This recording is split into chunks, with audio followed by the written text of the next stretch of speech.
The microwave clock glowed 9:32 p.m.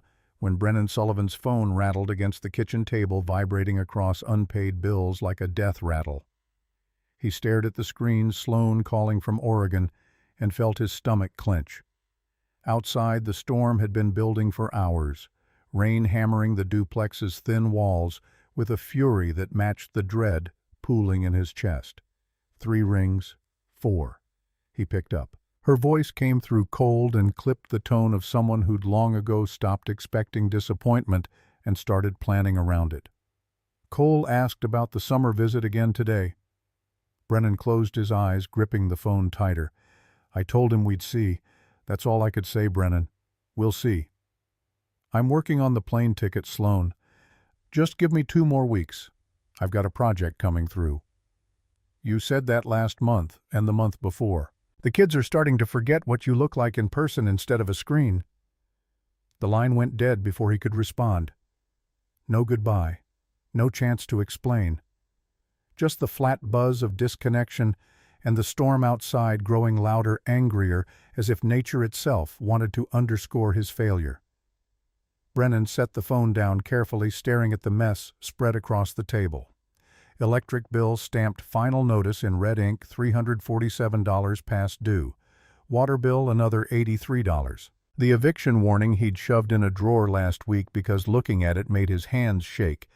And in the center of it all, a mason jar filled with coins and crumpled bills, the sum total of everything he had left in the world. He unscrewed the lid and dumped the contents onto the table. Quarters tumbled and rolled. Dollar bills unfolded slowly, revealing their wrinkled faces. He counted methodically, forcing himself to focus on the math instead of the weight pressing down on his chest. $1,847.50. The cheapest red-eye flight to Portland he'd found yesterday was $340. Child support, already 10 days late, was $950. Utilities to keep the lights on and water running, roughly $500. Food for the next 2 weeks, if he stretched every meal, maybe another $100. The numbers didn't add up. They never did anymore. 3 years ago, Brennan had pulled in $500,000 annually from Sullivan and Partners, the architectural firm he'd built from nothing. He'd designed shopping centers that reshaped neighborhoods, office buildings that became city landmarks. His name appeared on awards in industry magazines, on the lips of clients who paid premium rates for his vision. But he'd never been there. Not really. Not for the soccer games, or the parent-teacher conferences, or the Saturday morning pancakes Cole used to beg for. Not for Harper's first day of kindergarten, or the night she had pneumonia, and Sloan sat alone in the ER. He'd been in conference rooms and on construction sites, answering emails at midnight and taking calls during family dinners, always chasing the next project, the next achievement, the next rung on a ladder he'd convinced himself led somewhere worth going. Sloan had begged him to slow down. She'd pleaded, then demanded, then finally stopped asking altogether. The divorce papers arrived on a Tuesday, delivered between a supplier invoice and a zoning approval he'd been waiting on. He'd signed them in his car outside the courthouse, hands trembling while across town his firm's biggest project broke ground without him. The business partnership dissolved 6 months later. Legal fees devoured his savings. The house sold at a loss in a down market. Sloan took the kids to Oregon for a fresh start. Her words and Brennan ended up here in a duplex that smelled like mildew and defeat, doing freelance drafting work for $35 an hour when he used to bill $300. He stared at the pile of money and made the only choice he could live with. The child support went into an envelope first. He'd mail it tomorrow certified, so Sloan couldn't say he hadn't tried. The plane ticket would have to wait.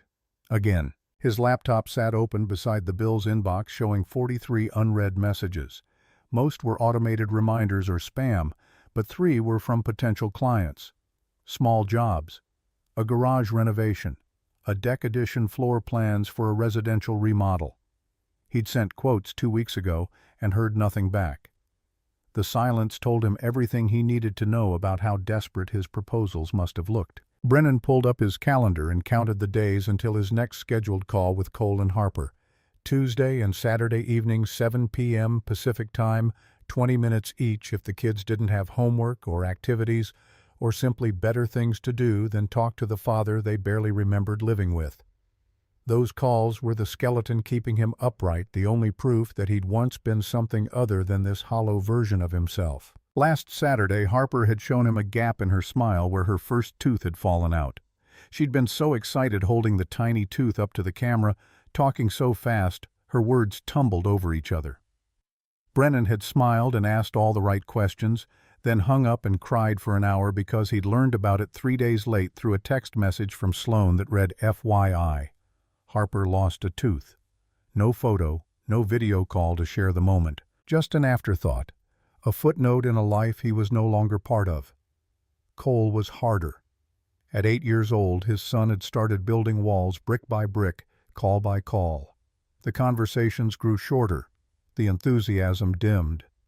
Last time Cole had cut him off after 5 minutes with a mumbled excuse about homework, and Brennan had felt it like a physical blow that the boy was slipping away learning to live without a father because it hurt less than hoping he'd show up. Thunder cracked overhead so loud it rattled the windows. The storm had been building all evening, dark clouds rolling in from the coast with meteorologists warning about flooding and power outages. Brennan glanced at the clock. 9:47 p.m. He should probably charge his phone, fill some pots with water in case the power went out. Dig out the flashlight he was pretty sure was somewhere under the bathroom sink. The doorbell rang. Brennan froze. Nobody came to this neighborhood at night unless they were lost or looking for trouble. The duplex sat on a street where porch lights stayed dark and people minded their business because getting involved meant complications nobody could afford. He'd lived here 18 months and exchanged maybe a dozen words with his neighbors beyond polite nods. The doorbell rang again, insistent.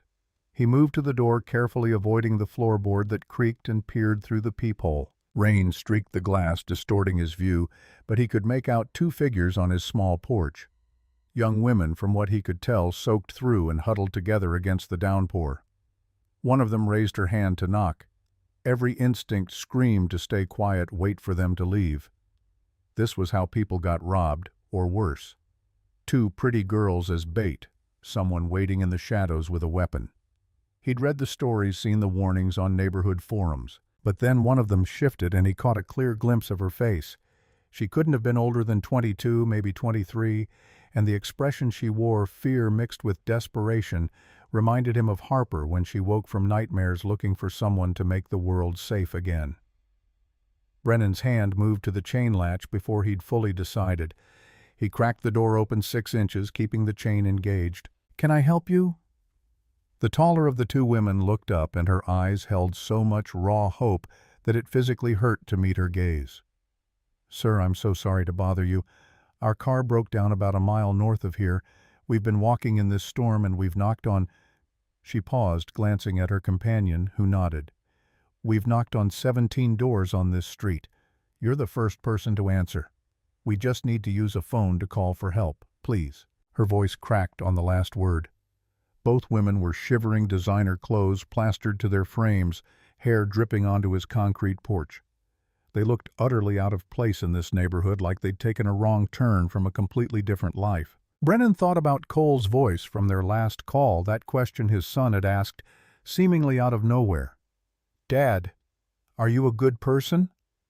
He'd fumbled the answer, said something vague about trying to be about making mistakes. Cole had gone quiet, and Brennan had wondered what prompted the question, whether his 8-year-old son was starting to form judgments about the kind of man his father really was. "Hold on." He closed the door to unhook the chain.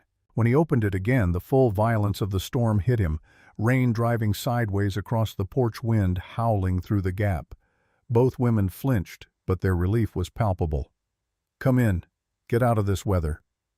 They stumbled inside, trailing water across his threadbare carpet. Up close, Brennan could see they were twins. Identical features, same build, blonde hair darkened by rain but clearly expensive cuts. Their clothes, despite being soaked, screamed money-tailored coats, leather boots, the kind of quality you couldn't fake. "Thank you," one of them managed through chattering teeth. "Thank you so much. We were starting to think we'd have to go back to the car and wait it out." Brennan shut the door against the storm, suddenly aware of his surroundings through their eyes. The cramped living room with its sagging couch and water-stained ceiling. The kitchen visible beyond, cluttered with dirty dishes and the evidence of his financial crisis spread across the table. The whole place probably smelled like the desperation he'd been marinating in for months. "Bathroom's down the hall," he said, grabbing 2 towels from the linen closet. They were thin and frayed at the edges, but they were clean. "Here, dry off." The women accepted the towels like they were made of silk, wrapping them around their shoulders. "I'm Adelaide," the taller one said. "This is my sister Beatrice. We can't thank you enough." "Brennan, where's your car now?" "Cedar Avenue." Beatrice replied, her voice steadier than her sister's but still trembling. "It just started making this horrible grinding noise and died. We're not from around here. We were—" She exchanged a glance with Adelaide, some unspoken communication passing between them. "We were looking at properties for a friend. Business thing. Got caught in the storm." Brennan noticed the hesitation but didn't press. Everyone had their secrets, their reasons for being places they maybe shouldn't be. Cedar Avenue wasn't exactly a location people visited for business, unless that business was sketchy. "The phone's in the kitchen if you want to try calling for help." Adelaide moved to the old landline mounted on his wall, the kind with a cord that trapped you in one spot. She picked up the receiver, pressed buttons, held it to her ear. After a moment she shook her head. "Nothing. The storm must have knocked out the lines." Beatrice pulled out her cell phone screen, cracked but functional. "No signal either, and the battery's almost dead." They stood there dripping on his floor, looking lost and young and scared in a way that made Brennan's chest tighten. He thought about his own kids stranded somewhere cold and frightened, knocking on doors that stayed closed. "Look," he heard himself say, "you can't go anywhere in this weather. The forecast said this storm's supposed to last all night. You're welcome to wait it out here. I've got a couch that pulls out." The relief that washed over both their faces was profound, almost overwhelming. "We don't want to impose," Adelaide started, but Brennan cut her off with a wave. "You're not imposing? Let me make some hot chocolate or something.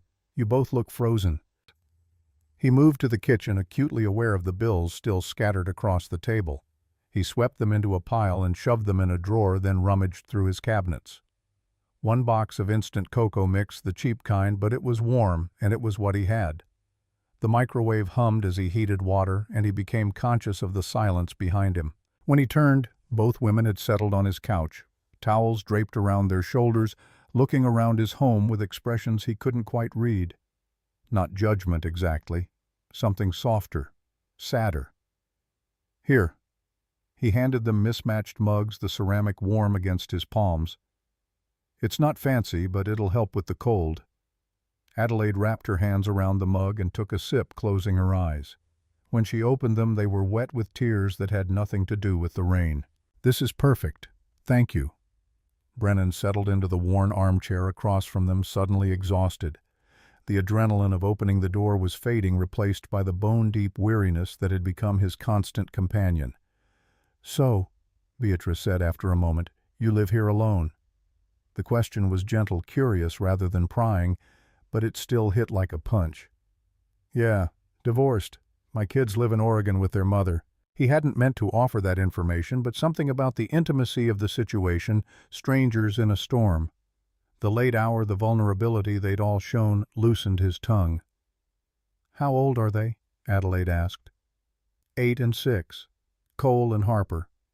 Saying their names out loud made them feel both more real and more impossibly far away. "That must be hard," Beatrice said quietly. "Being so far from them." Brennan's throat tightened. He stared into his own mug of cocoa, watching the steam rise and dissipate. "It's the hardest thing I've ever done. Or not done, I guess. Being absent when they need me there." The words spilled out before he could stop them, bypassing every filter and defense he'd built. Maybe it was the late hour, or the strangeness of the circumstances, or simply the fact that these were strangers he'd never see again. Whatever the reason, he found himself talking. "I had this firm, Sullivan and Partners. We were doing really well, more work than we could handle, money rolling in my name on buildings all over the state. And I thought that's what being a good father meant, providing, succeeding, building a future for them." He laughed, a bitter sound. "But I was never there. Never at the games or the recitals or the dinners. Always working, always on the phone, always chasing the next big thing. My wife begged me to slow down. She'd plan vacations and I'd cancel. She'd ask me to come home early and I'd stay late. I missed Cole's 5th birthday because of a client meeting I thought was too important to reschedule. Adelaide and Beatrice listened without interrupting their attention, focused entirely on him in a way that felt both uncomfortable and necessary. When she filed for divorce, I was shocked, actually shocked, because in my head I was doing everything right. I was providing. I was successful. What more could she want? "But she wanted you there," Beatrice said softly. "She wanted me there," Brennan agreed. And by the time I understood that it was too late, she moved to Oregon for a fresh start. The court gave her primary custody because I couldn't prove I was stable enough, present enough to be a real parent. And the business fell apart during the divorce. Legal fees ate everything. I sold the firm, paid the debts, and ended up here. He gestured around the shabby duplex encompassing his entire reduced existence. Now I call them twice a week. Tuesday and Saturday evenings, 20 minutes if I'm lucky. Last week Harper lost her first tooth. I found out 3 days later via text message. No photo, no video call. Just Sloan letting me know as an afterthought. His voice cracked on the last sentence. He cleared his throat, embarrassed by the raw emotion, but when he looked up, both women had tears streaming down their faces. "I'm sorry," Adelaide said, wiping her eyes. "We shouldn't have asked. This is none of our business." "No, it's okay. I haven't talked to anyone about this in months. Maybe longer." Beatrice leaned forward, her expression earnest. "Can I ask you something? Why don't you move to Oregon? Be closer to them." Brennan gestured toward the kitchen where his financial crisis sat hidden in a drawer. "Money. Everything costs money and I don't have it. I do freelance drafting work when I can find it, but it's not enough. I've been trying to save for a plane ticket to visit them this summer, but—" He stopped, the futility of explaining choking off his words. "But it's not working out," Adelaide finished gently. "It's not working out," he confirmed. The storm raged outside, wind shrieking around the duplex's corners, but inside the small living room, something had shifted. The initial awkwardness had given way to a strange intimacy, the kind that sometimes happens between strangers who'll never meet again when honesty costs nothing because there's no relationship to protect. "We lost our mother when we were 10, Beatrice said suddenly. "Cancer. It happened fast, 6 months from diagnosis to funeral." Adelaide picked up the thread seamlessly, the way twins sometimes do. "Our father threw himself into work afterward. I think it was the only way he knew how to cope. He built this massive company, became incredibly successful, but for years we barely saw him." "We were so angry," Beatrice continued. "Felt abandoned by both parents.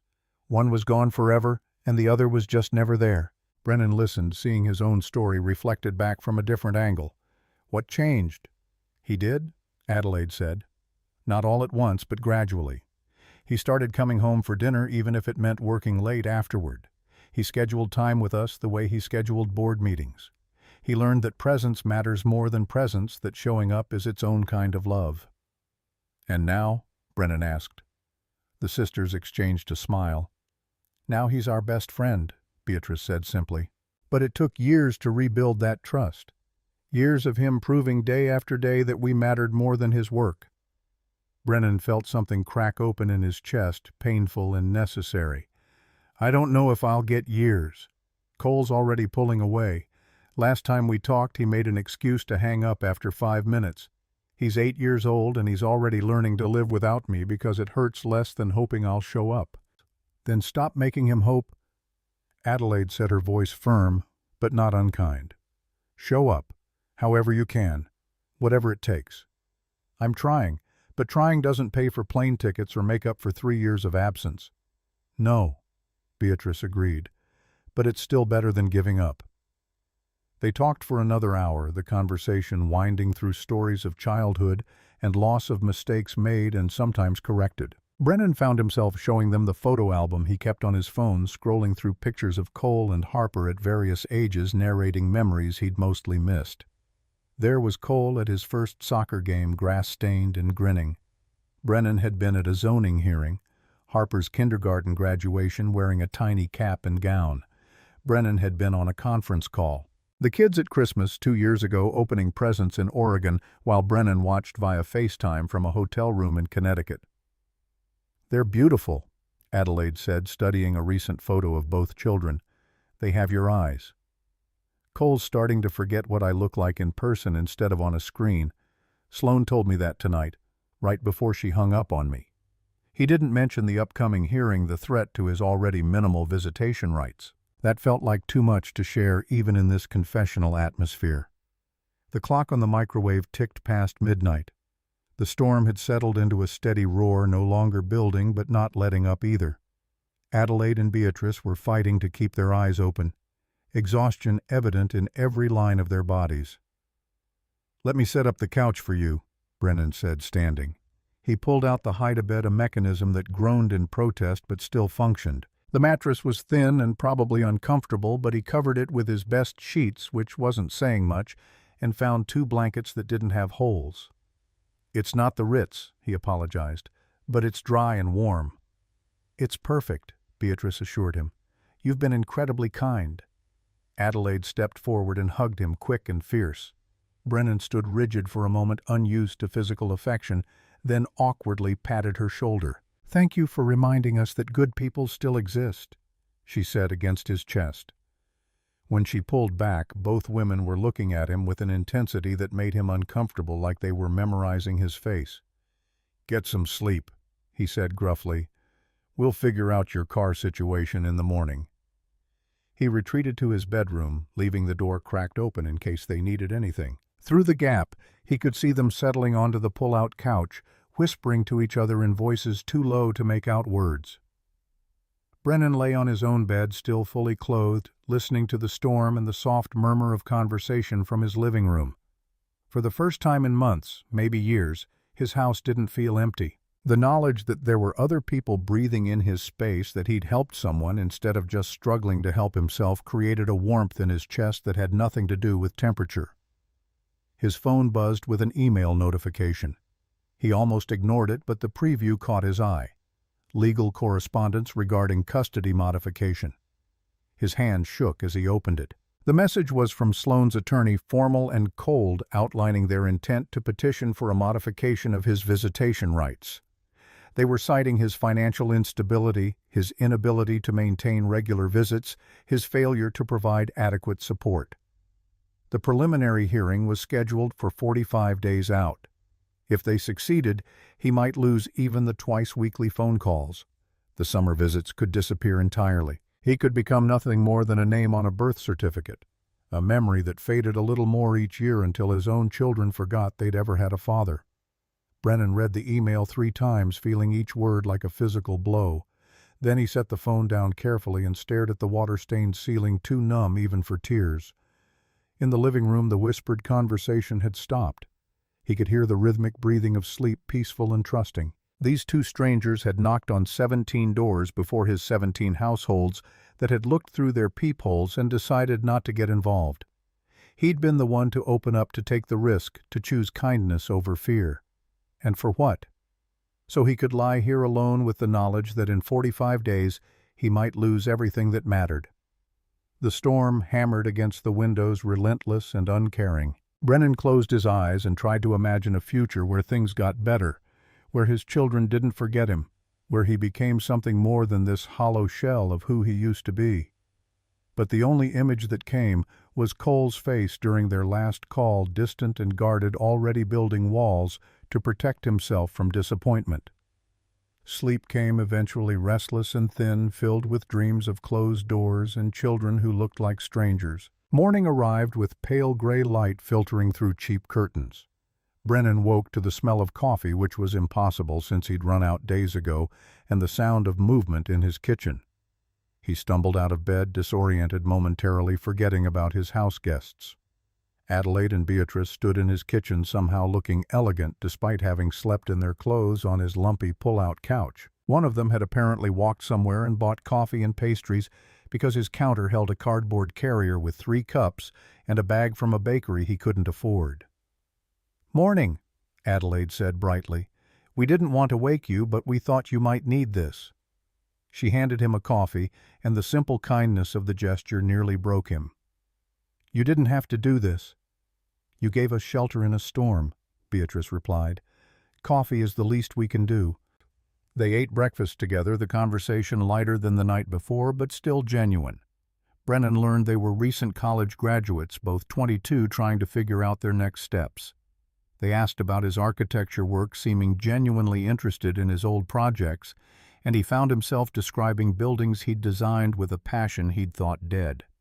When the food was gone and the coffee drained, reality reasserted itself. The storm had passed, leaving behind a morning bright with that particular clarity that follows violence. Time to address their broken-down car. Brennan drove them in his Honda Civic, the 2008 model, with 180,000 miles that groaned on hills and burned oil. The BMW they'd mentioned sat exactly where they'd said, sleek and expensive, with Connecticut plates, looking absurdly out of place on Cedar Avenue. He popped the hood and examined the engine, his construction background giving him enough mechanical knowledge to diagnose basic problems. "Your alternator belt snapped," he said, pointing to the issue. "Easy fix, but you'll need to have it towed to a shop. Shouldn't be expensive." Adelaide called their insurance company on Brennan's phone, the landlines apparently still down. A tow truck was dispatched ETA 40 minutes. They stood on the sidewalk in uncomfortable silence, the intimacy of the previous night evaporating in daylight. Brennan felt suddenly embarrassed about everything he'd shared, the raw emotions he'd exposed to these wealthy young women who probably thought he was pathetic. "Well," he said finally, "I should get back. I've got work to do." He didn't, but the lie felt necessary. Adelaide stepped forward and pressed something into his hand, a business card, elegant and embossed. "If you ever need anything," she said, her blue eyes holding his with unexpected intensity, "anything at all, please call this number." Brennan glanced at the card without really focusing on it, too caught up in the awkwardness of goodbye. "Thank you. You two drive safely." Beatrice hugged him quickly, whispering something he didn't quite catch. Then they were stepping back and he was walking to his car, and the moment was ending, the way these things always did with strangers returning to their separate lives. He drove home slowly, feeling the weight of loneliness settle back onto his shoulders like a familiar coat. The brief interlude of companionship was over. His duplex would be empty again, silent, except for the sounds of his own despair. Back home, he began cleaning up the makeshift bed, folding sheets and blankets with mechanical precision. That's when he found it wedged between the couch cushions, a wallet. Hermes leather, soft and expensive, the kind of thing that cost more than his monthly rent. Brennan opened it carefully. Inside $850 in cash, an American Express black card, and a Connecticut driver's license bearing Adelaide Hartwell's photo and address. He stared at the money for a long time. $850. Enough for the plane ticket to Oregon with money left over. Enough for 2 months of groceries if he was careful. Enough to buy himself breathing room in the constant financial drowning. His hands trembled as he counted the bills again, making sure. Yes. 850 exactly. They'd never know. Rich girls like that probably lost track of cash all the time. He could keep it, mail back the wallet, and cards say the cash must have fallen out somewhere. They'd believe him. Why wouldn't they? Brennan pulled up the photo album on his phone, scrolling to a picture of Cole and Harper from last Christmas. Cole's smile looked forced, like he was performing happiness for the camera. Harper's was genuine, but she was 6. How much longer before she learned to guard herself, too? What kind of man do I want my kids to remember? The thought arrived fully formed, echoing in his head with the weight of finality. Not the man who was successful or rich or even present necessarily, but the man who made the right choice when it mattered, who valued integrity over convenience, who could look his children in the eye and tell them he'd done his best to be good. Brennan picked up the business card Adelaide had given him and really looked at it for the first time. Adelaide Hartwell, and below her name, Hartwell Development Group. He pulled out his phone and searched the company name. The results made his stomach drop. Hartwell Development Group was a multi-billion-dollar real estate and construction firm, one of the largest in the Northeast. Their portfolio included shopping centers, residential communities, commercial high-rises across 6 states. The CEO was Grayson Hartwell, 58, a titan of the industry whose net worth was measured in 10 figures. Brennan looked at the money in his hands, then at the search results on his phone, then at the photo of his children. $850 represented different things to different people. To Adelaide Hartwell, daughter of a billionaire, it was pocket change. To Brennan Sullivan, it was survival. But keeping it would make him someone he didn't want to be, someone his kids would be right to forget. He grabbed his jacket and headed for the door, the wallet clutched in his hand. The bus schedule said the next one into the city was in 12 minutes. He'd have to run to make it, and the round trip would cost him $4 he couldn't really spare, but that didn't matter. Some things mattered more than money. The bus lurched through traffic, diesel fumes, and morning commuters pressed together in forced intimacy. Brennan stood near the back, hanging onto a pole, the wallet in his jacket pocket feeling like it weighed 1,000 pounds. Around him, people scrolled through phones or stared out windows with the glazed expression of those performing a routine they'd long since stopped thinking about. Downtown Hartford rose ahead, glass and steel, reaching toward a sky still gray from yesterday's storm. The Hartwell Tower dominated the skyline, 40 stories of reflective windows and architectural ambition. Brennan had studied it when it was being built, analyzing the design with professional appreciation for whoever had managed to make something so massive feel weightless. Now he stood in front of it, craning his neck back, feeling small and shabby in his worn jacket and scuffed shoes. The lobby, visible through the glass walls, looked like something from a different universe: marble floors, modern art installations, people in $1,000 suits moving with purpose. He pushed through the revolving door. The security guard noticed him immediately, hard not to given how out of place Brennan looked among the bankers and executives. The guard's expression shifted to professional wariness, hand drifting toward his radio. Brennan approached the desk before he could lose his nerve. "I need to return something to Adelaide Hartwell." The guard's eyebrow rose fractionally. "Do you have an appointment, sir?" "No. But she left her wallet at my place last night, and I wanted to make sure she got it back." The words came out wrong, implying something that hadn't happened. The guard's expression hardened. "Leave it with reception. We'll make sure she receives it." Brennan pulled out the wallet, feeling the weight of the cash inside. The receptionist, a woman in her 30s with perfect makeup and a smile that didn't reach her eyes, took it from him and immediately opened it to inventory the contents. "There's $850 cash in here," she said, her tone implying accusation disguised as observation. Brennan's face burned. "I know. That's how much was there when I found it. We'll need your contact information, in case anything is reported missing." The implication stung worse than an outright accusation. He'd walked an hour on a bus, spent money he didn't have to return something he desperately needed, and these people looked at him like he was a thief who'd gotten cold feet. He scrawled his name and phone number on their form, handed back their pen, and walked out of the lobby without another word. The bus ride home felt longer, every stop a reminder of time wasted and dignity surrendered. His phone buzzed 2 hours after he got back to the duplex. Unknown number, but he answered anyway. Adelaide's voice came through, warm and astonished. "Brennan, I just got my wallet back. The receptionist said you brought it all the way downtown. I can't believe you did that." "It's your wallet. Of course I brought it back." "But the money, Brennan, that was $850. "I know what it was." A pause on the other end, loaded with something he couldn't identify. "You're incredible. That money could have helped you so much. Why didn't you keep it?" "Because I have kids who are watching even when they can't see me.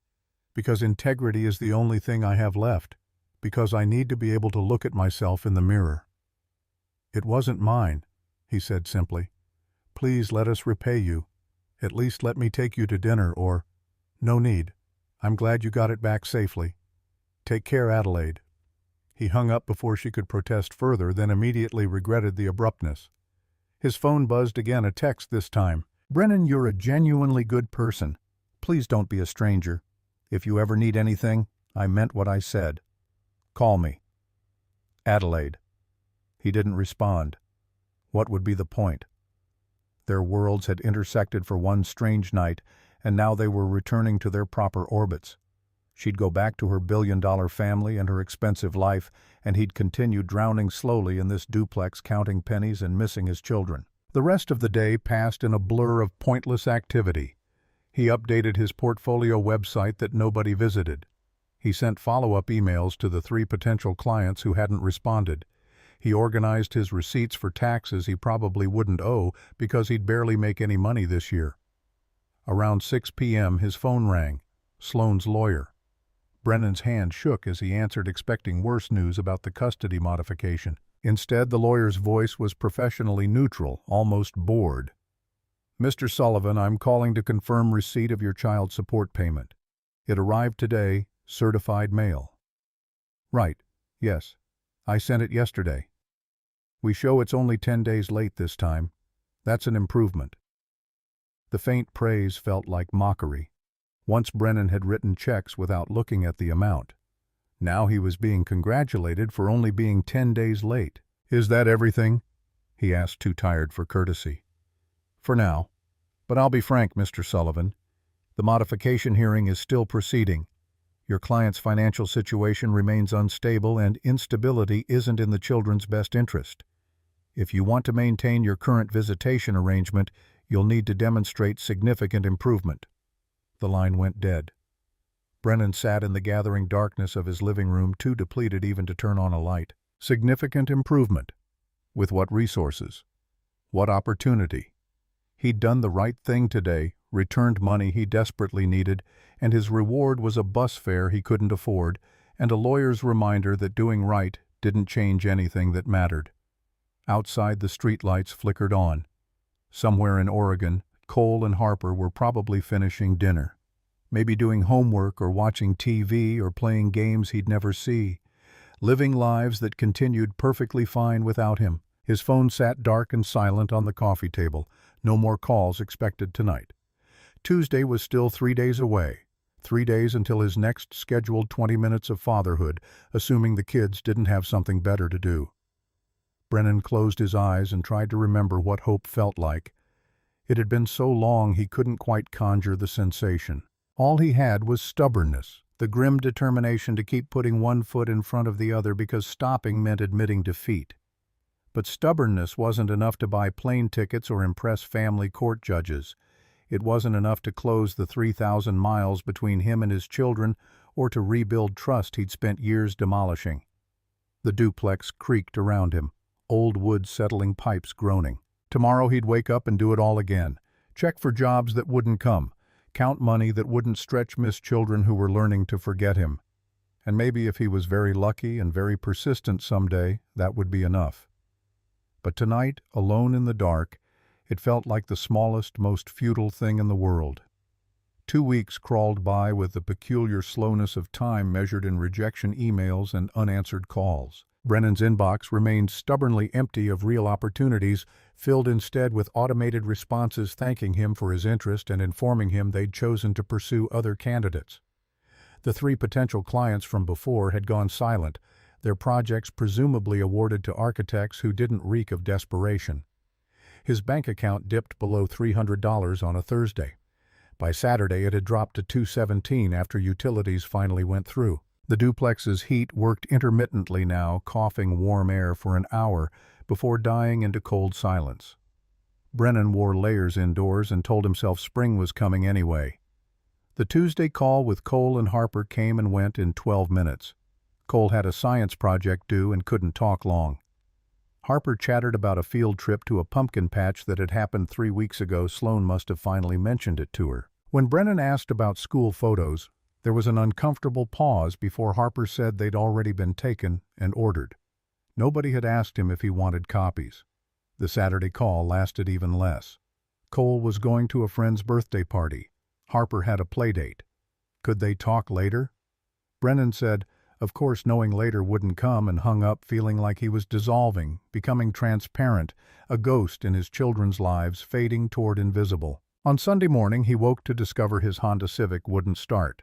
The engine turned over weakly twice, then nothing. Dead battery probably, though it could be the alternator or starter or any of a dozen things he couldn't afford to fix. He sat behind the wheel in the parking lot, head against the steering wheel, and laughed until the sound turned into something else. Without the car he couldn't get to client meetings that weren't happening anyway. Couldn't drive to the grocery store 4 miles away. couldn't do anything except sit in his duplex and watch his life continue its slow-motion collapse. He was still sitting there when his phone rang. Unknown number again, but everything was unknown numbers now, creditors, robocalls, the occasional wrong number. "Mr. Sullivan?" The voice was professional, female, unfamiliar. "Speaking." "This is Jennifer Chen from Hartwell Development Group's Human Resources Department. Your name was provided as a candidate for our senior project architect position. Would you be available for an interview this Friday at 10 a.m.? Brennan's mind went blank, then raced, then stuttered to a halt. "I'm sorry, what?" "The senior project architect role, Community Development Division. The position offers a salary of $145,000 annually plus relocation assistance and full benefits. Someone recommended you quite enthusiastically, and after reviewing your portfolio online, we'd like to discuss the opportunity." $145,000. The number didn't sound real spoken aloud in his dead car in the parking lot of his falling-apart duplex. "Who recommended me?" A pause, the sound of papers shuffling. "I'm not at liberty to say, but the recommendation came from a very reliable source within the company. Are you interested in interviewing?" Every instinct screamed that this was a mistake, a scam, some cruel joke the universe was playing. But the voice sounded legitimate, and a quick search on his phone showed the number matched Hartwell Development's corporate office. "Yes, I'm interested." "Excellent. The interview will be at our Hartford headquarters, 40th floor. Please bring portfolio samples and be prepared to discuss your approach to community-focused architectural projects." She provided details he scribbled on the back of an old receipt, confirmed his email address, and disconnected with professional courtesy. Brennan sat motionless, receipt in hand, trying to process what had just happened. Senior project architect at Hartwell Development. The company Adelaide's family-owned. The company he'd walked into 2 weeks ago looking like a homeless person to return a wallet. "Someone recommended you quite enthusiastically." His phone buzzed with a calendar invitation confirming the interview. 10 a.m. Friday. 5 days away. He pulled up Hartwell Development's website and navigated to their careers page, finding the job posting Jennifer had referenced. The description outlined exactly what she'd said: community development focus, competitive salary, relocation package, available to qualified candidates.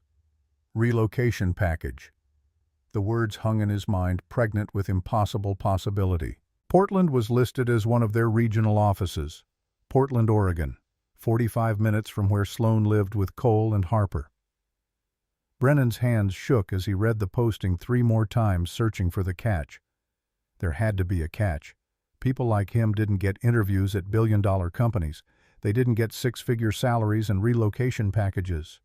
They got eviction notices and dead car batteries and children who forgot their voices. But the email was real. The job posting was real. The interview was scheduled. He stumbled out of his car and back into the duplex, mind spinning with logistics. He needed a working vehicle to get to Hartford. Needed a suit that didn't look like he'd pulled it from a donation bin. Needed to update his portfolio, prepare answers to interview questions. Figure out how to present himself as someone worth hiring instead of someone barely surviving. The neighbor 3 doors down sometimes did odd jobs. Maybe he could borrow a car for a day. The suit was harder. Brennan's only option hung in his closet, 10 years old and showing its age. He pulled it out and examined it critically. The jacket still fit, more or less, though the pants were loose from the weight he'd lost. With a decent shirt and tie, it might pass. He spent the rest of Sunday updating his portfolio website, selecting his strongest projects, writing descriptions that highlighted community impact and innovative solutions. The work absorbed him completely, pulling him back into the version of himself that used to design buildings instead of just survive. Monday brought a new problem. His laptop's charger died, the cord frayed beyond repair. A replacement cost $43 he didn't have. Brennan walked to the public library and used their computers instead, uploading files and printing portfolio samples on their ancient printer for 15 cents per page. By Wednesday, he'd assembled a portfolio that looked almost professional. He'd borrowed his neighbor's car for Friday in exchange for a promise to fix the man's leaking bathroom sink. He'd pressed his suit and practiced interview answers in front of the bathroom mirror, until the words sounded natural instead of desperate. Thursday evening his phone rang. Sloan. Brennan answered, chest tight with the automatic anxiety her calls now triggered. "I got a letter from your attorney today." He didn't have an attorney. "What letter?" "About the custody modification. They're asking for a continuance on the preliminary hearing. Said you've accepted a position in Oregon and will be relocating within 60 days. Brennan's mouth went dry. "Sloan, I haven't accepted anything. I have an interview tomorrow, but that's all. I don't even know if—" "So it's real. You might actually move here." The hope in her voice was painful to hear, reminder of how low her expectations had sunk. "I don't know yet. The interview is tomorrow. Even if they offer me the position, I might not be qualified enough to—" "Brennan." She cut him off, her voice softer than he'd heard it in years. "If this is real, if you have a chance to be closer to the kids, don't sabotage it by assuming you'll fail. Just try." The line went quiet for a moment. "Cole asked about you yesterday. Wanted to know if you were okay. I think he feels guilty about cutting the calls short." Brennan closed his eyes, emotion crashing over him. "Tell him I'm fine. Tell him I love him. Both of them. Tell them yourself on Saturday. And Brennan, good luck tomorrow. I mean that." She hung up before he could respond, leaving him standing in his kitchen with the phone pressed to his ear and tears running down his face. Friday arrived with mockingly perfect weather, blue sky, mild temperature, the kind of spring morning that made everything feel possible.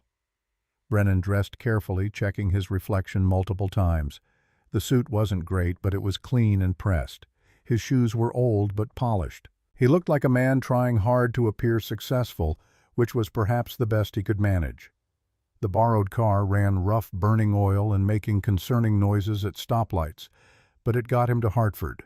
He parked in a garage 3 blocks from Hartwell Tower because the rate was cheaper, then walked through downtown in his inadequate jacket portfolio tucked under his arm. The lobby felt even more intimidating than it had 2 weeks ago. Brennan approached the reception desk, gave his name, and watched the woman's expression shift from professional courtesy to something warmer. "Oh yes, Mr. Sullivan. Mr. Hartwell is expecting you." Mr. Hartwell. Not HR. Not a hiring manager. "I thought I was meeting with Jennifer from Human Resources." The receptionist smiled. "Plans changed. Please take the elevator to the 40th floor. Someone will meet you there." The elevator ride lasted 40 floors and felt like descending into deep water pressure building with each passing level. When the doors opened, Brennan stepped into a reception area that screamed wealth and power, original artwork on the walls, furniture that cost more than his annual income, floor-to-ceiling windows offering views across the entire city. A woman in her 60s, elegant and composed, stood from her desk. "Mr. Sullivan, I'm Patricia, Mr. Hartwell's executive assistant. He's ready for you." She led him down a corridor lined with architectural renderings, Hartwell Development's greatest hits, buildings that had reshaped skylines and neighborhoods. Brennan recognized several, remembered studying them when they were under construction, admiring the vision and execution. Patricia stopped at a door of dark wood and knocked once. "Come in." The voice from inside was deep, warm, carrying authority without aggression. Patricia opened the door and stepped aside. Brennan walked into a corner office that seemed to occupy a quarter of the entire floor. Windows on 2 walls showed Hartford stretching to the horizon. The furniture was minimal but exquisite. A desk that looked hand-carved, chairs that were probably Italian bookshelves filled with architectural volumes and industry awards. And behind the desk, rising to greet him with an extended hand and a smile that reminded Brennan painfully of Adelaide, stood Grayson Hartwell. He was 58 but looked younger, silver-haired and fit, wearing a suit that probably cost $5,000. But his handshake was firm without being performative, his smile genuine. "Mr. Sullivan, thank you for coming." Brennan's throat felt tight. This was the CEO of a billion-dollar company. This was Adelaide and Beatrice's father. This was not someone who personally interviewed candidates for architect positions. "Sir, I think there's been some confusion. I was told this interview was for a senior architect role, but—" "Please sit." Grayson gestured to one of the Italian chairs. Brennan sat, portfolio clutched in suddenly sweaty hands. There's no confusion. You're here for the senior project architect position in our community development division. But before we discuss that, I need to tell you who recommended you. He paused, studying Brennan with eyes that missed nothing. My daughters, Adelaide and Beatrice. The admission shouldn't have been surprising, but hearing it confirmed made everything real in a way Brennan wasn't prepared for. The girls from the storm. The girls from the storm, Grayson confirmed, who came home and told me about a man who opened his door when 17 others wouldn't, who gave them shelter despite having almost nothing himself, who returned a wallet with $850 when he desperately needed the money. Brennan's face burned. Sir, with all respect, that doesn't qualify me to design buildings for your company. I haven't worked on a major project in 3 years. My portfolio is outdated. I'm sure you have dozens of qualified candidates who... I have 57 qualified candidates. Grayson interrupted, his voice gentle but firm, all with impressive credentials and recent experience. What I don't have is someone whose character has been tested and proven under circumstances that matter. He stood and moved to the window, looking out over the city. My son died 7 years ago. Declan. He was 28, brilliant, full of potential. Cancer took him in 6 months. The grief in his voice was old but still sharp, like a scar that never quite healed. Before he died, Declan made me promise something. He said I'd built an empire but forgot to build relationships, that I'd spent so much time accumulating wealth I'd lost sight of what it was for. He made me promise to use my success to help people who had character but not opportunity, people who deserved a chance but couldn't get one because they'd stumbled or failed or simply been unlucky. Grayson turned back to face Brennan. After you returned Adelaide's wallet, I had you investigated. Very thoroughly. I know about your divorce, your bankruptcy, your children in Oregon. I know you sold your drafting table to pay child support on time. I know you work freelance for poverty wages rather than give up and declare defeat. I know you're facing a custody modification hearing because your ex-wife's lawyer thinks financial instability makes you unfit. Brennan felt stripped naked, every failure and humiliation laid bare. Then you know I'm not qualified for this position. I'm barely holding myself together. You're qualified because you still fight, because you choose integrity over convenience, because when tested in ways that reveal character, you make the right choice even when it costs you. Grayson pulled a folder from his desk and opened it, revealing what Brennan recognized as his old portfolio projects from his Sullivan and Partners days. My chief architect, Warren Fletcher, reviewed your work. He said you have genuine talent, that your designs show both technical skill and emotional intelligence. Buildings that serve communities, not just egos. Brennan's mind stuttered over the name, Warren Fletcher, the man who'd bought his drafting table. Grayson saw the recognition. Yes, Warren was the buyer. I asked him to purchase the table and preserve it. I wanted to understand what kind of work you'd done when you had resources, what you were capable of creating when you weren't just surviving. He pushed the folder across the desk. Warren said the design he found most impressive was a house, family home never built. He said it showed someone who understood that architecture isn't about impressing clients, it's about creating spaces where lives unfold, where children grow up, where memories are made. Brennan's hands trembled as he opened the folder. There it was, the house he'd designed 3 years ago for a family that no longer existed. 4 bedrooms, open floor plan, big kitchen for family dinners he'd never been present for. A workshop in the garage, a treehouse in the backyard, a reading nook under the stairs. All the things he'd thought would make his children happy while he was too busy working to actually be with them. That was a fantasy, Brennan managed. Something I designed while ignoring my real family. That was a dream deferred, not abandoned. And dreams like that, the ones rooted in love rather than ego, those are worth revisiting. Grayson closed the folder and leaned back in his chair. Here's what I'm offering. Senior Project Architect, Community Development Division. Salary $145,000 annually.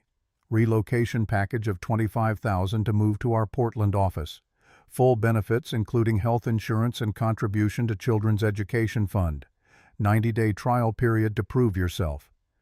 The numbers felt surreal, like hearing someone describe a lottery win. "Why?" Brennan's voice came out hoarse. "This doesn't make sense. You don't hire people because they were nice to your daughters one night."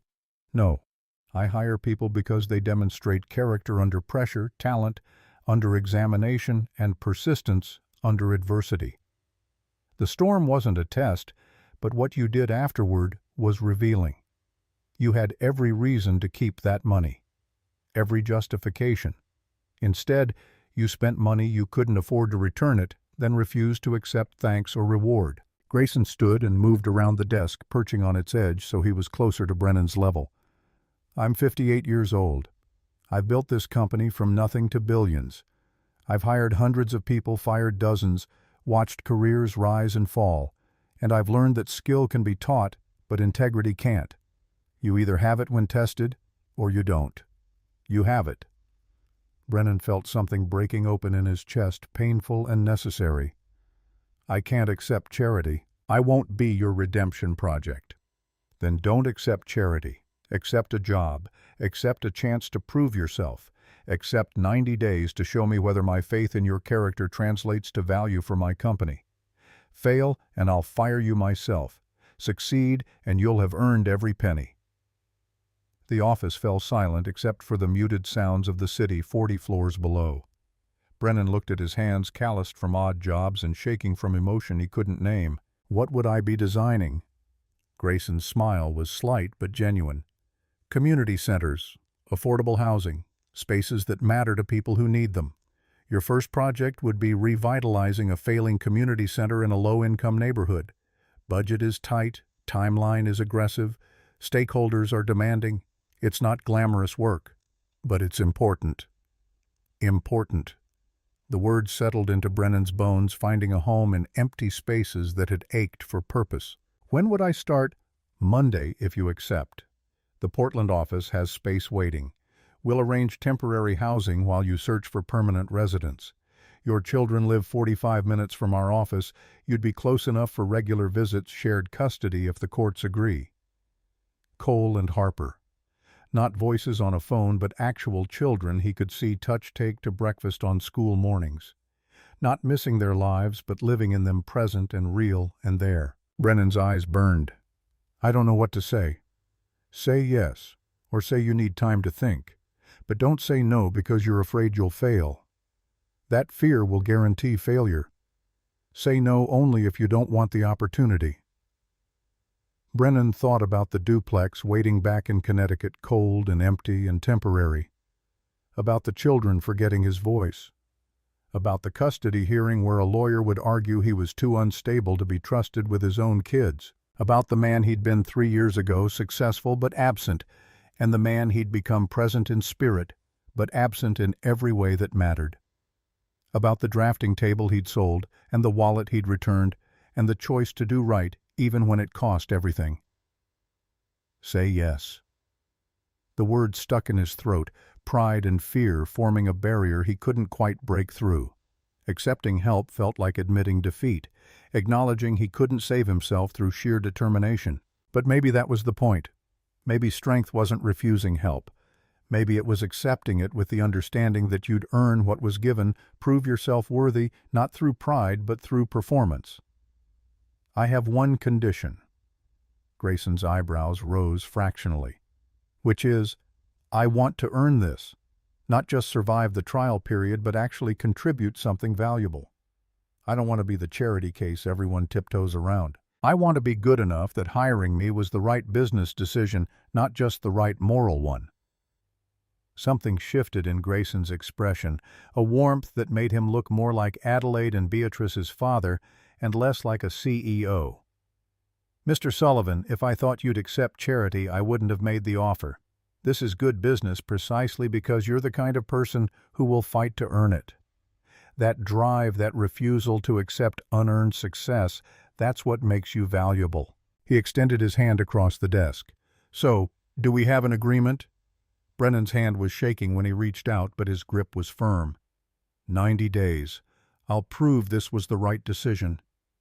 "I have no doubt." They shook, and Brennan felt the weight of possibility settle onto shoulders that had carried only burden for so long. It was terrifying and exhilarating and so far beyond anything he'd let himself hope for that his mind couldn't quite process the reality. Grayson called Patricia in to handle the paperwork, employment contracts, relocation agreements, benefits, enrollment. The documents piled up page after page of legalese that essentially said, "You have a chance now, don't waste it." Brennan signed everything with hands that wouldn't stop trembling. When Patricia left with the completed forms, Grayson walked him to the door. "One more thing. That drafting table Warren purchased, it's in your new office in Portland, along with your old portfolio. Consider it a welcome gift." Brennan's throat closed completely. He managed a nod, not trusting his voice. In the elevator descending 40 floors back to ground level, he let himself feel it, the full, crushing weight of relief mixed with terror. He had a job, a real job with a salary that would let him breathe, let him see his children, let him rebuild something resembling a normal life. He also had 90 days to prove he deserved it, to show that 3 years of failure hadn't destroyed his ability to create, to contribute, to be worth the faith Grayson Hartwell had placed in him. The borrowed car was still in the parking garage, still burning oil, still making concerning noises. Brennan sat behind the wheel for 10 minutes before starting the engine, letting the magnitude of what had just happened wash over him. Then he pulled out his phone and called Sloane. She answered on the third ring, voice cautious. "Brennan, I got it, the job. I'm moving to Portland." Silence on the other end, so complete he thought the call had dropped. "Sloane," her voice came back thick with tears. "You're really coming here. You'll be close enough to see them regularly. 45 minutes away. I start Monday. I'll need a few weeks to get settled, but then—" "Yes, I'll be there." She sobbed once, trying to hide it, failing. "Cole and Harper are going to be so happy. They miss you, Brennan. They miss you so much, and they don't know how to say it." "Can I talk to them? Are they home?" "They're at school. But come to dinner Sunday, please. Let's tell them together." Brennan pulled out of the garage into afternoon sunlight that felt different somehow, warmer and more substantial. The drive back to Connecticut passed in a blur of thoughts racing too fast to pin down. He needed to give notice on the duplex, arrange movers, pack belongings that would barely fill a small truck. Needed to close what little remained of his life here and prepare to start fresh somewhere new. The duplex looked even shabbier when he pulled up, the contrast between where he was and where he was going stark and almost painful. He'd lived here 18 months of barely surviving, and in 3 weeks he'd leave it behind forever. Inside, the walls seemed to close in, not with despair now, but with the claustrophobic sensation of a space already outgrown. Brennan moved through rooms that had witnessed his lowest points, touching surfaces he'd soon never see again. His phone buzzed with an email official offer letter from Hartwell Development, complete with start date and onboarding instructions. Below it, a message from Adelaide. "Dad told me you accepted the position. I'm so happy I could cry.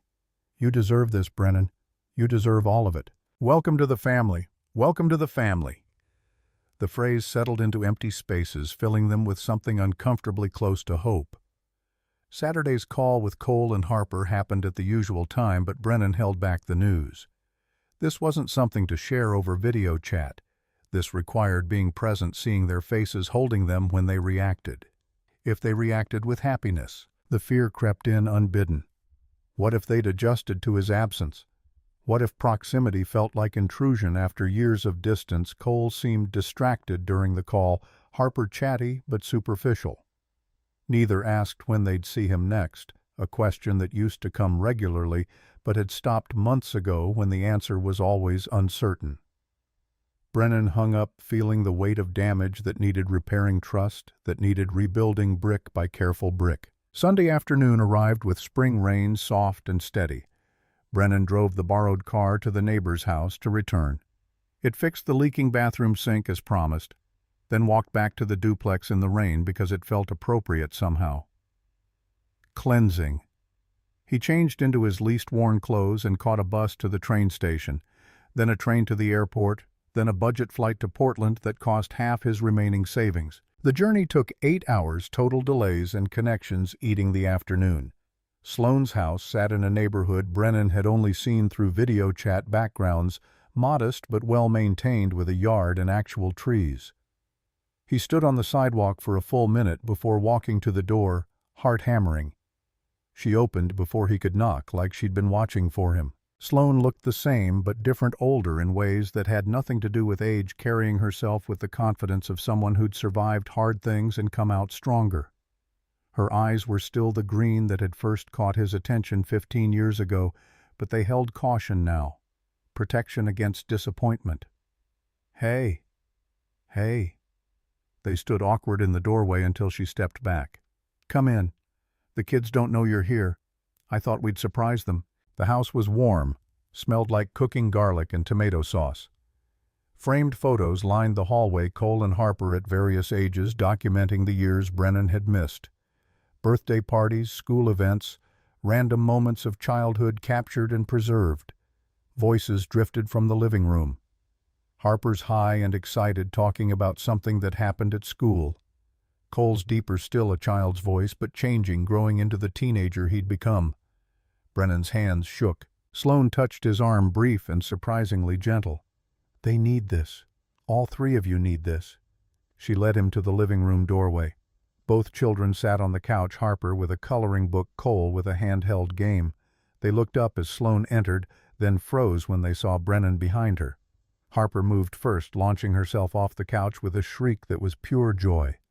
She crashed into Brennan's legs, nearly knocking him over, arms wrapped tight around his waist. "Daddy."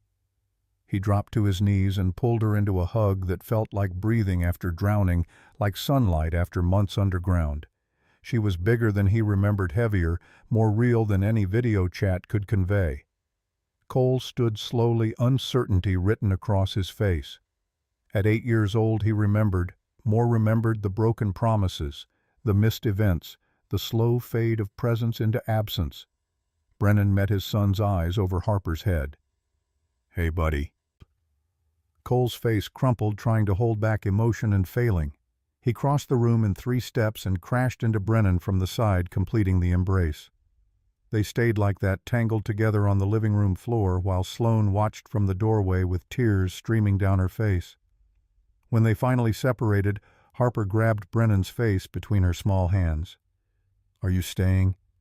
Please say you're staying." "I'm staying. I got a job here in Portland. I'm moving here in 3 weeks." Harper's squeal could probably be heard 3 houses away. Cole just nodded, trying to process, guard still partially up but cracking. "For real? You're not going back to Connecticut?" "For real. I'll have an apartment 15 minutes from here. I'll see you all the time. Breakfast, before school, dinners, weekends. Everything I should have been doing all along." The words felt inadequate, couldn't capture the magnitude of what he was promising, or the fear that he'd somehow fail again. But Cole's expression shifted, hope breaking through carefully constructed defenses. "Okay, that's good." Sloane ushered them to the dinner table, served pasta that was probably the best thing Brennan had eaten in months, and let the children dominate the conversation. They talked over each other, sharing stories and updates and asking questions faster than he could answer. Harper wanted to know where he'd live, whether she could help decorate, if there'd be room for sleepovers. Cole asked about the job, what kind of buildings he'd design, whether Brennan would be too busy again. The last question landed like a punch. "No, I won't be too busy. I made that mistake before. I won't make it again." Cole studied him with eyes too old for 8 years. "You promise?" Brennan thought about all the broken promises that had led them here, the casual commitments he'd failed to honor because work always took priority. "I can't promise I'll never mess up, but I promise I'll be there. Present. Not perfect, but there. That's a promise I'll keep." Something in Cole's expression eased, walls lowering fractionally. After dinner they watched a movie together. Harper curled against Brennan's side, Cole sitting close enough to touch. Sloane made popcorn and joined them, and for 2 hours it felt almost normal, almost like a family that hadn't been broken. When the credits rolled, Harper was asleep against Brennan's chest. He carried her to bed, tucking her in and kissing her forehead the way he used to when she was younger. Cole lingered in his own doorway, still processing. Night, Dad. The word hit harder than any embrace. Night, buddy. I love you. Love you too. Downstairs, Sloane walked Brennan to the door. The rain had stopped, leaving the night clean and quiet. Thank you for this. You don't have to thank me. They're your kids too. I know, but you could have made this harder, could have held on to the anger. You're being generous. She leaned against the doorframe, looking tired but peaceful. I was angry, for years. But watching you these past months, seeing you fight to stay in their lives even when everything was falling apart, I realized you'd changed. Or maybe you'd just found your way back to who you were supposed to be. I have a long way to go. We all do. But at least now you'll be going in the right direction. Brennan walked to his rental car in the driveway, turned back once to wave.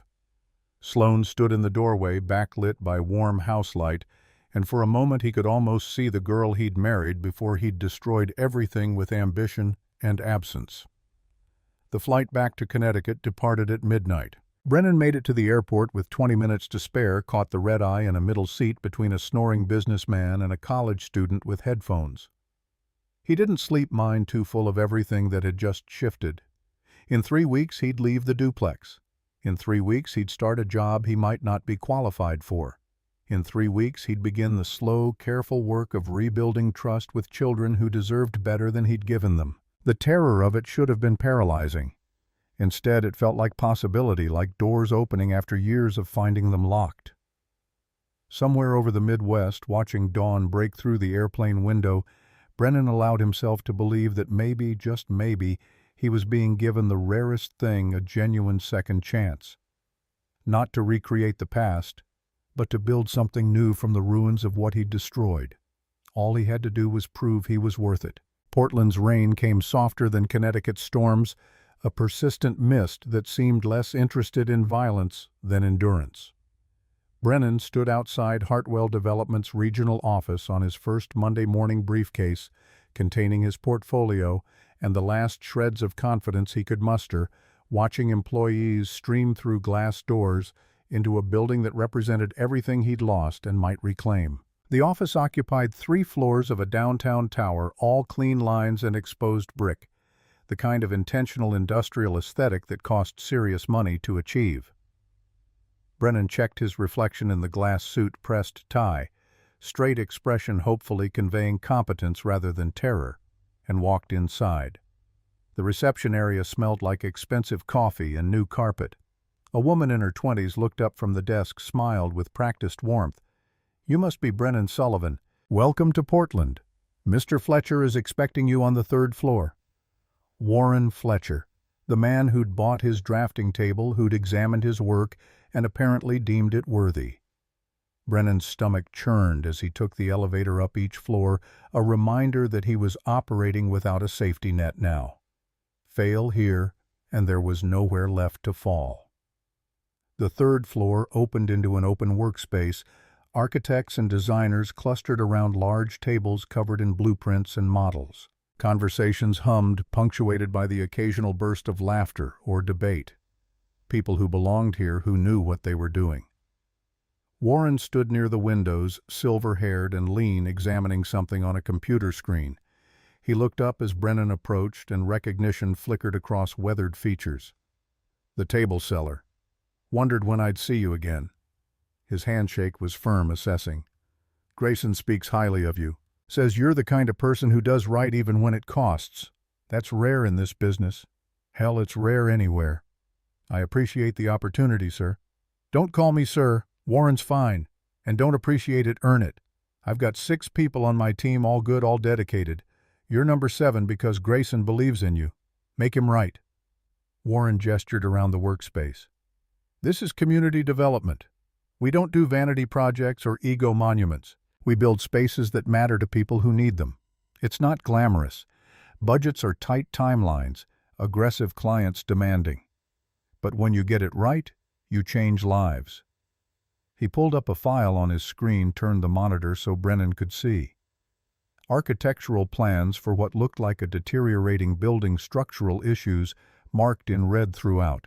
"Your first project. Riverside Community Center, struggling neighborhood 20 minutes south. Building's 50 years old, falling apart, serving 300 families who can't afford to lose it.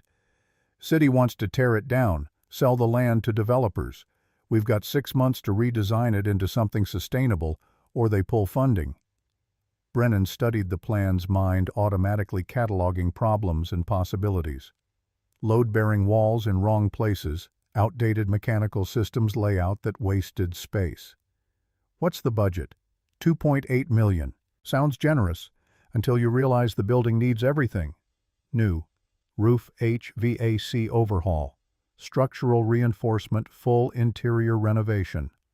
That's impossible. Warren's smile was grim. Welcome to community development. Nothing's possible until you make it happen. I'll introduce you to the team, get you set up at your desk. Plans are due for city review in 8 weeks. Questions. Brennan had about 1,000, but he settled for the most important. Why this project for my first assignment? Because it'll show us what you're made of. Easy projects don't reveal character. Impossible ones do. The team consisted of 5 architects ranging from mid-20s to late 40s, all carrying the efficient intensity of people perpetually behind deadline. Warren made introductions quickly, names Brennan would forget and have to relearn, faces that blurred together in his nervousness. His desk sat in the corner with windows overlooking the city, and there it was, the drafting table he'd sold for $900, positioned like it had always belonged there. His old portfolio sat beside it, pages worn from Warren's examination. Brennan's throat tightened. He touched the table's surface, feeling wood grain smooth from years of use, and something in his chest cracked open. "Thought you might want it back." Warren's voice came from behind him. "Grayson had me track it down after the sale. Figured a man's tools matter, especially ones with history." "Thank you. This means more than you know." "Then prove it was worth saving. Get to work." Brennan spent the first week drowning. The Riverside project was everything Warren had promised: complex, underfunded, urgent. He visited the site 3 times each trip, revealing new problems. The foundation had settling issues. Water damage extended deeper than initial reports suggested. The community's needs exceeded what any budget could reasonably accommodate. He met with residents, hearing stories that made the abstract project painfully concrete. Single mothers who needed the daycare while they worked 2 jobs.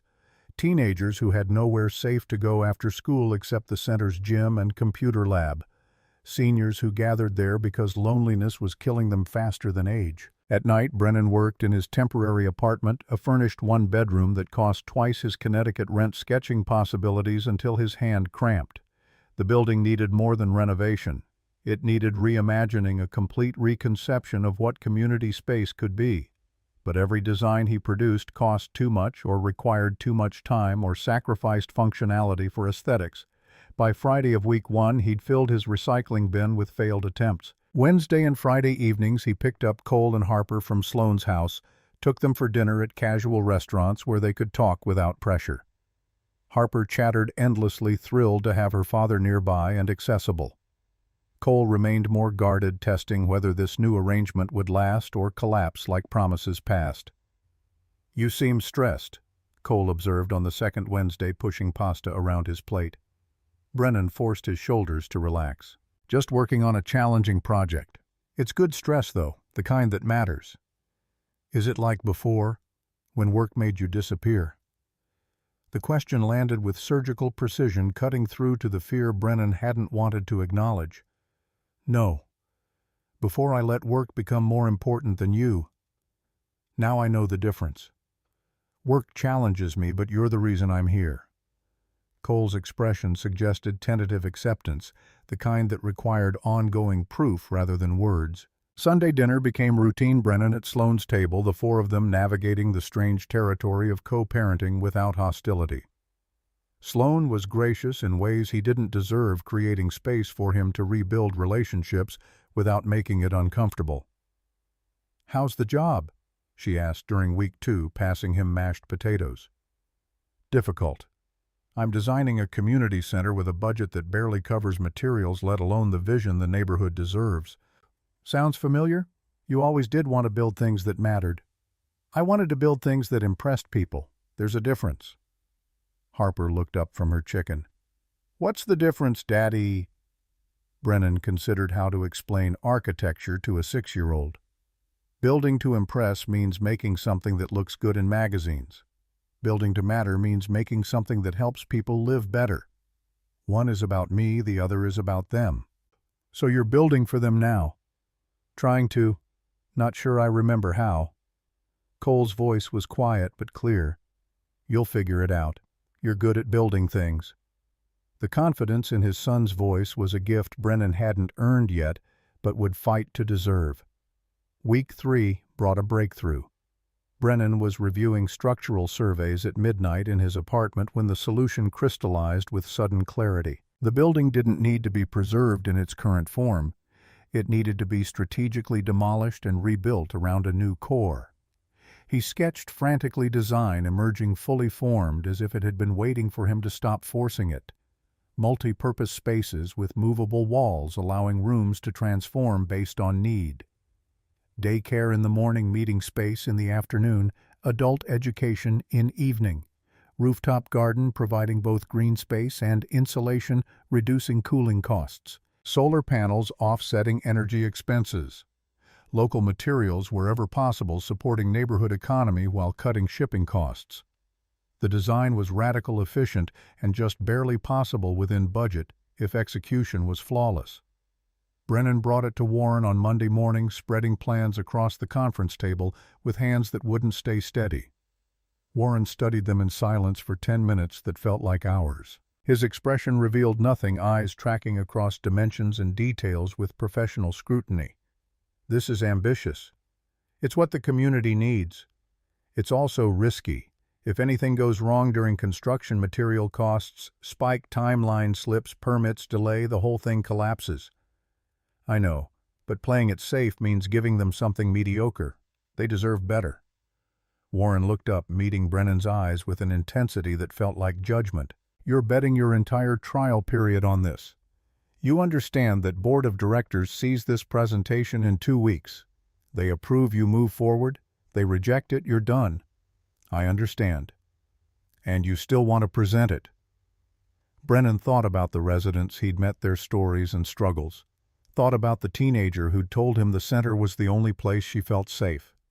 The grandmother who'd said her weekly art class was what kept her from giving up. Yes, they deserve someone willing to fight for them even if it means risking failure. Something shifted in Warren's expression, approval mixed with concern. Then let's make sure you don't fail. We've got 2 weeks to refine this into something the board can't refuse. Those 2 weeks blurred into a marathon of 16-hour days refining designs and crunching numbers and preparing presentations. The team rallied around the project, contributing ideas that strengthened Brennan's vision while keeping it budget feasible. He still made it to Wednesday and Friday dinners with the kids, though he arrived exhausted and left early to continue working. Cole noticed the pattern with visible worry. You're doing it again. Brennan looked up from his pasta, confused. Doing what? Disappearing into work. You're here, but not really here. The accusation stung because it was partially true. Brennan's mind had been on stress calculations and material costs even while mechanically eating dinner. You're right. I'm sorry. The presentation is in 4 days and I'm nervous. What happens if they say no? Brennan had avoided thinking about that directly, afraid acknowledging the possibility would make it real. Then I failed, and probably lose my job. Harper's eyes went wide. Would you have to leave again? The fear in her voice was knife-sharp. I don't know, sweetheart, but I promise even if the worst happens, I'll fight to stay close to you, both of you. Sloan intervened, steering conversation toward safer topics, but the damage lingered. That night, lying awake in his apartment, Brennan confronted the possibility he'd been avoiding. If the board rejected his design, Grayson would likely give him another chance, but Warren's team wouldn't trust him. He'd be the charity case who'd failed his first major assignment, the guy who'd gotten the job through connections rather than competence. And the kids would learn again that their father's presence was conditional and temporary. Thursday morning arrived gray and damp. Brennan dressed with extra care, his best suit, the tie Sloan had given him years ago during their marriage, shoes polished until they reflected. The board presentation was scheduled for 10 a.m. in Hartwell's main conference room. Warren met him outside, looking uncharacteristically nervous. "Board's tough but fair. Present with confidence, answer questions directly, don't oversell. They'll respect honesty more than bluster." The conference room was all glass and chrome, designed to intimidate. 7 board members sat around an oval table, ages ranging from 40s to 70s, expressions uniformly skeptical. Brennan recognized 2 from Architectural Magazine's industry legends who'd forgotten more about design than he'd ever learned. Grayson sat at the head of the table, face carefully neutral. He'd flown in from Hartford specifically for this, which somehow made the stakes feel higher. Brennan set up his presentation, hands steady through sheer force of will. When he spoke, his voice came out clearer than expected. Riverside Community Center currently serves 300 families in one of Portland's most economically challenged neighborhoods. The building is 50 years old, structurally unsound, and scheduled for demolition. What I'm proposing isn't renovation, it's transformation. He walked them through the design, explaining how strategic demolition and reconstruction around a new core would create flexible, sustainable spaces. Showed cost breakdowns, proving it was achievable within budget. Presented testimony from community members about why the center mattered. The board listened without interruption, faces revealing nothing. When Brennan finished, silence stretched for 30 seconds that felt eternal. The oldest board member, a woman named Patricia with white hair and sharp eyes, spoke first. "This is extraordinarily ambitious for someone whose firm went bankrupt 3 years ago." The words landed like a slap. Brennan forced himself to meet her gaze. "You're right. My previous firm failed because I prioritized growth over sustainability, ego over community. I made mistakes that cost me my business and my family. This design reflects what I learned from those failures, that buildings should serve people, not impress them." Pretty speech. But ambition doesn't build buildings. Execution does. What happens when material costs spike mid-construction? When permits delay the timeline? When reality hits your idealistic vision? Then we adapt. The design includes contingencies, alternate materials, phased construction, flexible timelines. But we don't start by assuming failure. We start by believing the community deserves our best effort. Another board member, younger, leaned forward. "The solar panel investment won't break even for 12 years. That's longer than most community centers remain relevant. It's also 12 years of reduced operating costs, allowing more budget for programming. We're not just building for today, we're building for a generation of families who'll use this space." The questions continued, probing every assumption and challenging every claim. Brennan answered each one, drawing on research he'd done and calculations he'd verified. When he didn't know something, he admitted it rather than bluffing. 45 minutes in, Patricia raised her hand, silencing the room. "Mr. Sullivan, why should we approve a design this risky when we could choose something safer that guaranteed completion on time and budget?" Brennan thought about the grandmother taking art classes, the teenager needing somewhere safe, the single mothers juggling jobs and childcare. Because safe means adequate, and adequate means forgettable. These families don't need another building that technically meets requirements. They need a space that says they matter, that someone believed they deserved more than minimum viable effort.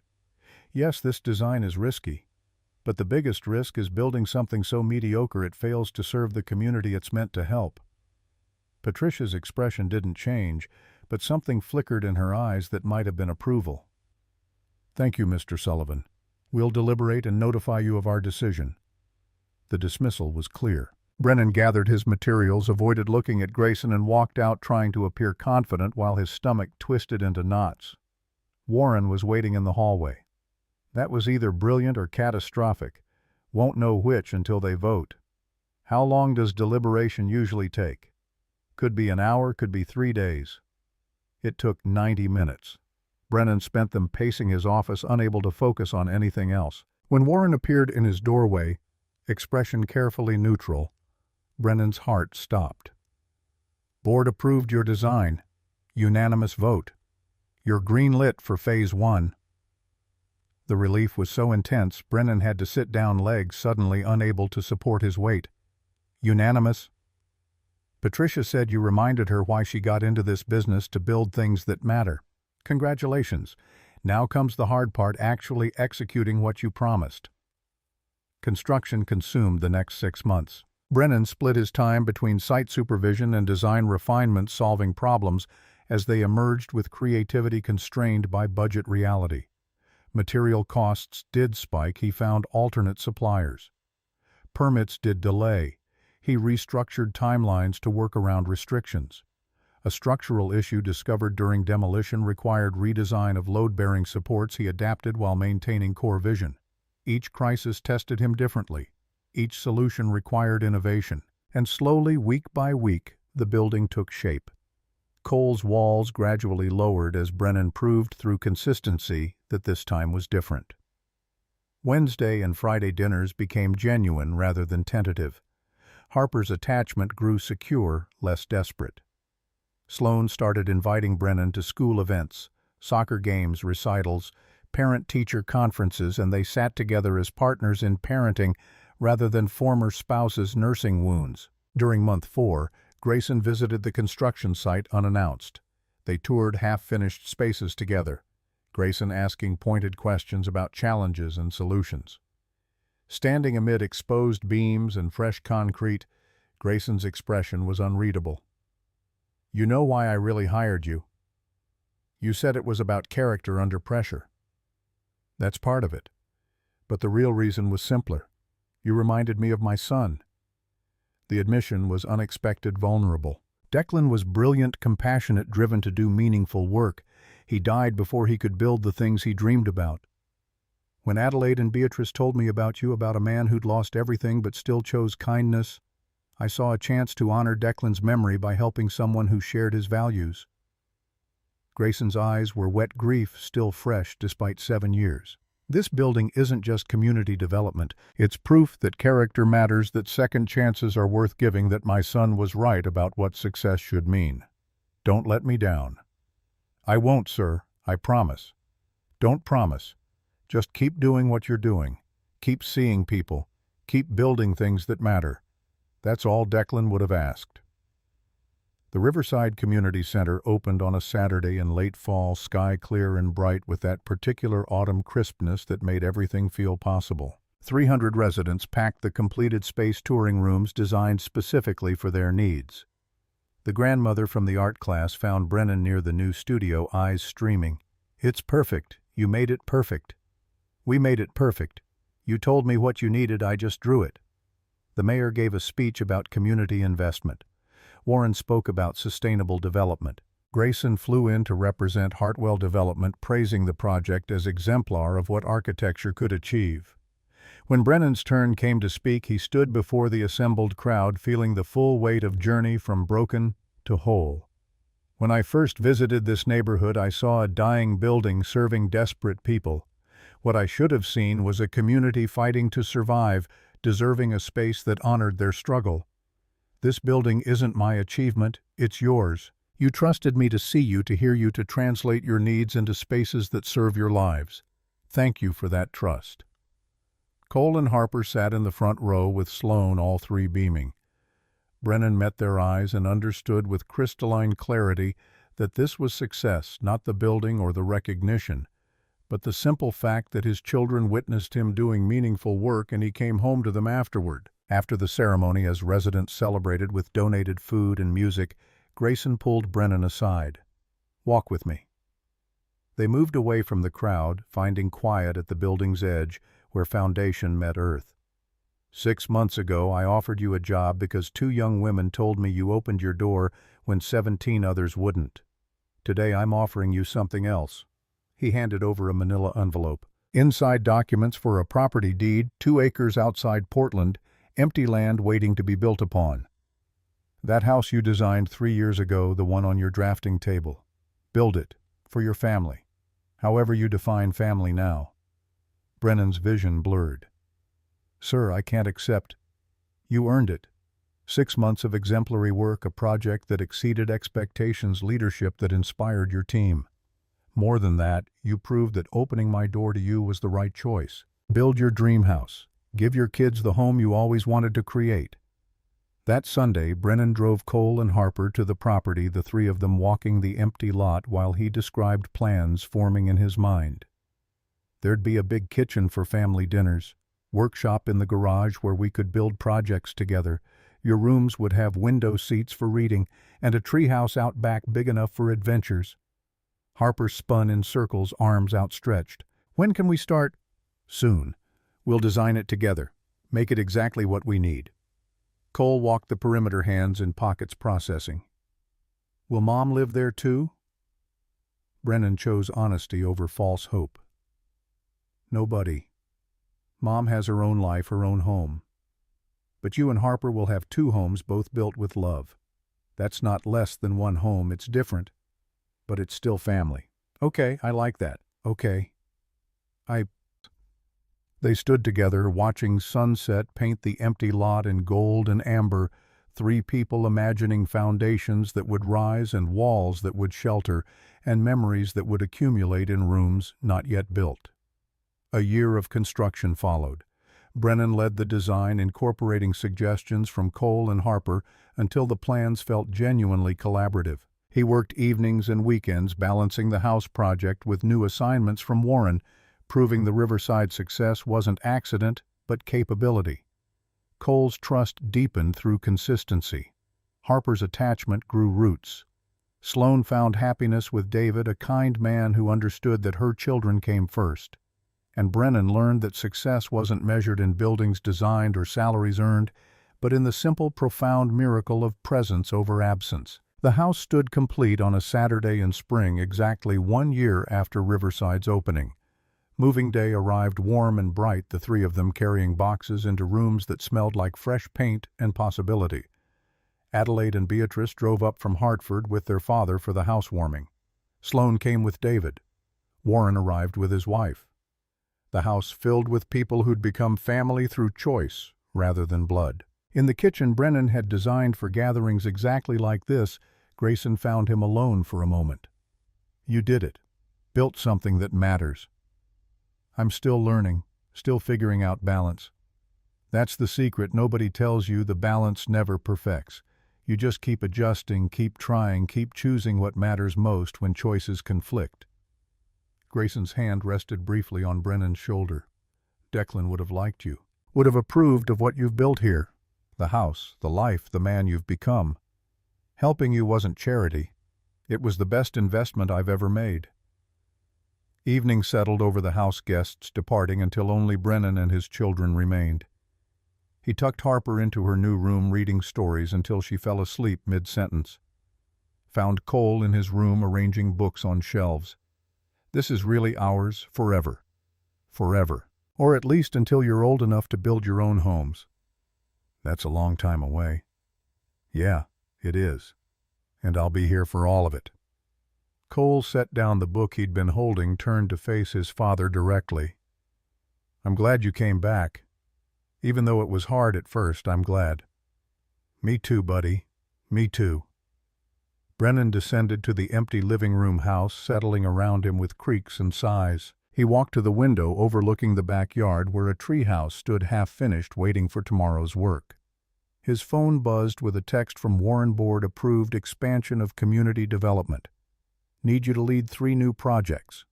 Interested. He typed back, absolutely. Let's build something that matters. Because that's what he did now.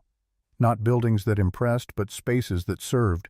Not achievement that elevated ego, but work that elevated communities. Not success measured in awards, but in the grandmother's art classes and the teenager's safe haven and the single mother's accessible childcare. And when he came home each evening, his children were there. Not waiting desperately for a father who might disappoint, but expecting him with the casual confidence of kids who knew their dad would show up. Brennan climbed the stairs to his bedroom, pausing in the hallway to look at photos decorating walls. Cole's soccer team, Harper's dance recital, the 3 of them at Riverside's opening, the life he'd rebuilt from ashes, in his bed, in his house, in his life reclaimed and reconstructed. He thought about the storm that had brought strangers to his door. about choosing to open it when fear suggested caution, about kindness rippling outward in ways he could never have predicted. He'd given 2 frightened young women shelter for one night. They'd carried his story to someone with power to help. That help had created opportunity. Opportunity had demanded work. Work had required presence. Presence had rebuilt family, each link necessary, none sufficient alone. Tomorrow would bring challenges, projects with impossible deadlines, budgets that didn't stretch communities needing more than he could provide. Cole would have hard days. Harper would need help he might not know how to give. Balance would remain elusive. But he would be there, present, fighting, building spaces that mattered and showing up for people he loved. A storm had brought strangers to his door. Kindness had opened it. And in that opening, everything had changed. Brennan closed his eyes and let peace settle like a benediction. The storm had passed. The building stood. The family endured. And that was enough.